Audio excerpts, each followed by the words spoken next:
Vamos a ver ahora la sincronización de programas y después cómo funciona el sistema de los PCRs y los problemas que puede haber si el sistema no está bien controlado, es decir, el jitter de PCR en que se manifiesta. Este diagrama ya lo conocemos, lo hemos visto varias veces y tenemos que adicionalmente a un programa en el que tenemos el vídeo y los audios correspondientes del MPEG-2, pues hay una línea que nos permite coger de la señal de vídeo los 27 MHz e insertarlos en alguno de los paquetes que generalmente suelen emplearse los paquetes de vídeo para meter el PCR. La razón de ello es que paquetes de vídeo hay muchos y por lo tanto siempre es fácil encontrar alguno de ellos que esté dispuesto a dejarse ampliar la cabecera para poner el PCR y lógicamente va acompañando al vídeo, con lo cual ese paquete va al descodificador y del mismo paquete saca la parte de vídeo que corresponde y los PCRs.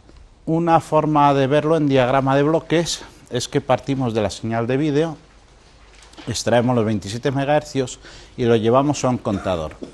Este contador o este par de contadores se puede hacer de diversas maneras. En este caso lo he dibujado de tal manera que los impulsos de 27 MHz llegan a un contador de 9 bits que forman lo que se llama la extensión del PCR, y este contador es de 9 bits, podría llegar a contar hasta 512, pero está conexionado de tal manera que al llegar a 300 corta, de manera que va de 0 hasta 299 y después del 299 se resetea a 0 otra vez y así continuamente.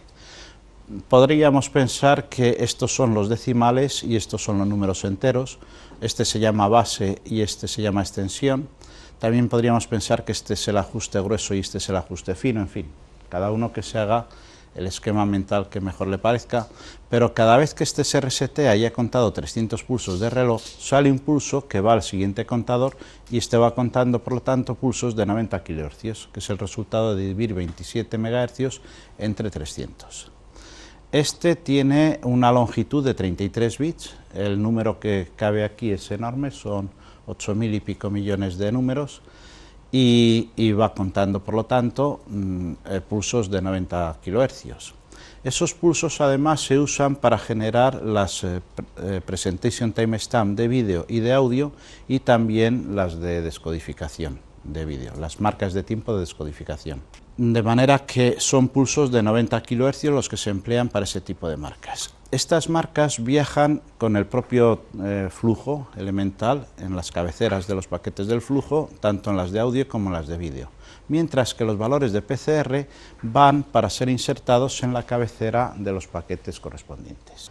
Una forma algo más detallada de verlo es si tenemos una señal de vídeo de acuerdo con el formato 601, ya en componentes digitales, y pasa a la etapa de compresión y se extrae el vídeo, se hace lo que hemos comentado de los contadores y eso se lleva directamente a la etapa de salida, al multiplexor, de manera que ya tenemos ahí los paquetes con los valores de PCR insertados. Y en este diagrama ya podemos diferenciar una cosa, que lo indico aquí, es que los aspectos de precisión de frecuencia y estabilidad que tenga la señal de vídeo, es decir, estos 27 MHz, no tienen nada que ver con la frecuencia, la estabilidad que tenga el reloj que da el flujo de salida del multiplexor. Es decir, que el multiplexor nos va a dar un flujo de salida neto, el que corresponda, y sus características de frecuencia proceden de un oscilador independiente totalmente de la señal de vídeo. No puede estar sincronizado a la señal de vídeo, ni debe, y porque al fin y al cabo el multiplexor va a manejar varios compresores de vídeo y varias señales de vídeo que no tienen por qué ser síncronas entre sí. Es decir, que no hay ninguna relación entre los 27 MHz y la velocidad del flujo de salida, completamente independiente de los osciladores. Y es lo que quiero resaltar un poco más aquí en esta transparencia. Visto de otra manera, nos encontramos los casos en los que dices, bueno, y cuando estamos transmitiendo señal PAL, ¿qué se envía? ¿En lugar de los 27 MHz los 443? Pues no, siempre son 27 MHz lo que se envía con cualquier señal comprimida, siempre. La señal PAL analógica se descodifica, se llevan sus componentes a unos convertidores analógico-digitales para luego llevarlos al proceso de compresión. y se extrae o bien la frecuencia de líneas o bien la subportadora. Si la señal procede de estudio, es decir, si es una señal de tipo profesional, lo mismo da coger una que otra porque son síncronas entre sí, mantienen una relación SCH constante y no hay ningún problema. Si es de tipo no profesional, pues habrá que sincronizar pues o bien con una o con la otra, en cualquiera de los casos, o bien llevando la de 15.625 y luego lo llevamos al reloj de 27, o sea, extraemos 27 MHz como si fuera un sintetizador, o bien de los 443 hacemos la operación para obtener los 15.625 y lo llevamos a ese multiplicador para obtener los 27 MHz. De manera que siempre son 27 MHz que se llevan a los contadores del PCR y ese reloj de muestreo es el que se lleva para extraer las tres componentes, de manera que de esos 27 MHz se extraen la de 13,5 y las dos de 6,75 para esta conversión AD. Si es NTSC, pues lo mismo, pero con los valores numéricos de NTSC. De manera que, sea cual sea el formato de vídeo que estemos empleando, lo que viaja con los paquetes de vídeo para sincronización siempre son 27 MHz y representan la frecuencia de la señal que recibimos. Y siempre con independencia de la frecuencia que tenga el multiplexor, de manera que esta señal se inserta allí. Para ver en más detalle, si queremos, cómo es el proceso, el multiplexor va generando paquetes y los paquetes van saliendo del multiplexor, de manera que aquí he insertado un PCR, transcurrido un tiempo, que generalmente es alrededor de los 40 milisegundos, le toca insertar otro PCR, y lo que tiene que hacer es buscar cuándo va a salir el paquete correspondiente de vídeo en el cual va a insertar ese PCR. Con lo cual el multiplexor, que es el que sabe cuándo sale cada paquete, pues lo tiene en cuenta y en el momento oportuno que va a salir el paquete en el cual va a insertar, va a hacer el campo de adaptación para insertar ese valor, es en ese momento cuando tiene que coger, digamos por medio de un pulso de carga, cualquier señal de control. Todo esto se hace en el dominio del software, o sea que cada uno lo diseña como le parece oportuno, pero tiene que coger el contenido que en ese momento tengan estos dos contadores y meterlos en los campos correspondientes del PCR. Y la normativa dice que eso hay que hacerlo con gran precisión porque el PCR, el paquete que lleva el PCR, si está más adelantado o más atrasado, pues tendrá un valor distinto de los contadores.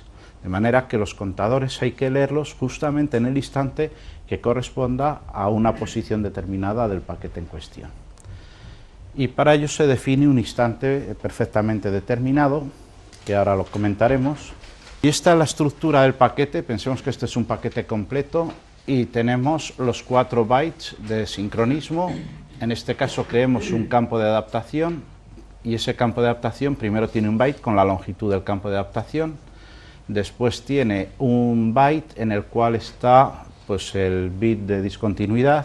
Están también los 5 indicadores, aquellos banderines que nos indicaban qué campos de adaptación aparecen. Lógicamente el DVB no usa 4 de ellos, solamente usa el primero, que es el del PCR. Y el hecho de ser el primero, el del PCR, hace que siempre que haya otros, aunque sea un sistema MPEG-2, siempre van a aparecer después del PCR, es decir, que el campo de adaptación del PCR siempre va a ser el primero, porque también es el primer bit de los 5 que hay. Luego, independientemente de que se usen los otros 4 o no, que en este caso ya decimos que no se usan, pero si se activa el primer bit de esos 5 indicadores, aparece este campo, que es el campo del PCR, que son 6 bytes, de los cuales 33 bits son para la base y 9 bits son para la extensión. De manera que se usan 4 bytes y un bit del siguiente para formar los 33, y aquí son estos 8 bits y un bit más que le quitamos a este, y hay 6 bits aquí que no se usan. Este byte precisamente es el de referencia de tiempo. El instante en el que este byte está puesto en el transport stream es el que está representado, que en ese instante tiene estos valores numéricos. Es decir, que hay que coger el contenido de los contadores y colocarlo aquí, pero en el instante correspondiente a esto. De hecho, como eso no se puede hacer de forma simultánea, el compresor o el multiplexor en este caso, lo que tiene que hacer es coger ese contenido y meterlo estos valores numéricos y hacer un pequeño cálculo, o cogerlo un poquito antes, en fin, cosas de este estilo, para saber cuánto tiempo va a tardar en colocarlo aquí y cuándo va a salir este byte. La norma lo que dice precisamente es que el instante de tiempo en el cual el byte iésimo, que es este, entra en el descodificador, o sea, esto está previsto para que el descodificador, el instante en que el descodificador recibe este byte, ese es el instante de tiempo al que le corresponde este valor numérico. Y está representando este valor numérico por cuentas del reloj de 27 MHz. Y entonces dice que ese instante de tiempo, el índice i es el del byte que contiene el último bit del Program Clock Reference Base, que es este. El último bit es este de aquí, de la base. Por lo tanto, es ese byte. Eso quiere decir que este byte que ocupa la posición número 11 del paquete siempre va a ser un paquete que lleva PCRs, siempre va a ser el byte número 11 de ese paquete el instante de tiempo de referencia. Es igual que en la televisión analógica, cuando se habla del impulso de sincronismo, dice, ¿cuándo es el tiempo de referencia del impulso de sincronismo? Pues es el 50% del flanco de bajada del impulso. No es ni el flanco de subida, ni es otro valor, es el 50% del flanco de bajada. Es como se define el instante de tiempo exacto del sincronismo en la televisión analógica. Pues aquí el instante preciso se define como la llegada de este byte al descodificador. Y este valor numérico es el número de cuentas que tiene el contador en origen en ese instante de tiempo.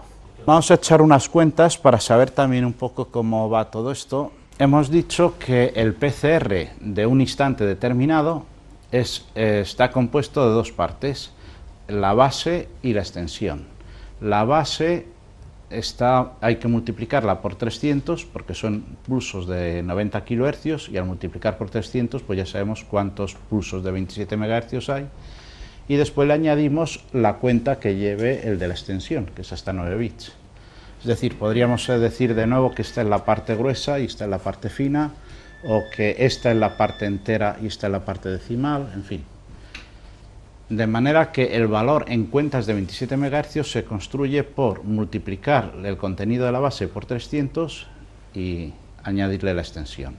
De hecho, la base se ha obtenido previamente cogiendo la frecuencia de 27 MHz, dividiéndola por 300, división entera, y luego módulo 2 elevado a 33. Quiere decirse que este contador, cuando se completen los 33 bits, se desborda, pasa a 0 y vuelve a empezar a contar. Y la extensión pues es la frecuencia del reloj, he puesto dividido por 1, no hace falta dividir por 1, lógicamente lo he puesto para que veamos que las dos fórmulas son del mismo formato, y módulo 300, lo cual quiere decir que cuando llega a 299 se resetea a 0 y vuelve a comenzar la cuenta. Si miramos a ver cuántas cuentas de reloj tiene cuando se desborda, 2 elevado a 33 son 8.589 millones, etcétera, cuentas de 90 kHz. Por lo tanto, si dividimos por 90 kHz ese número, nos sale el número de segundos.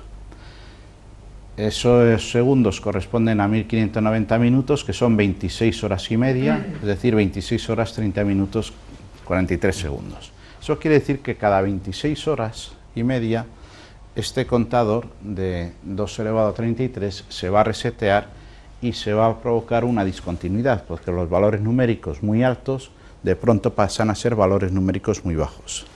Y en ese momento, cuando se desborda, se activa el bit que decíamos de discontinuidad, ese bit de los primeros que hay antes de los 5 flags en el campo del PCR.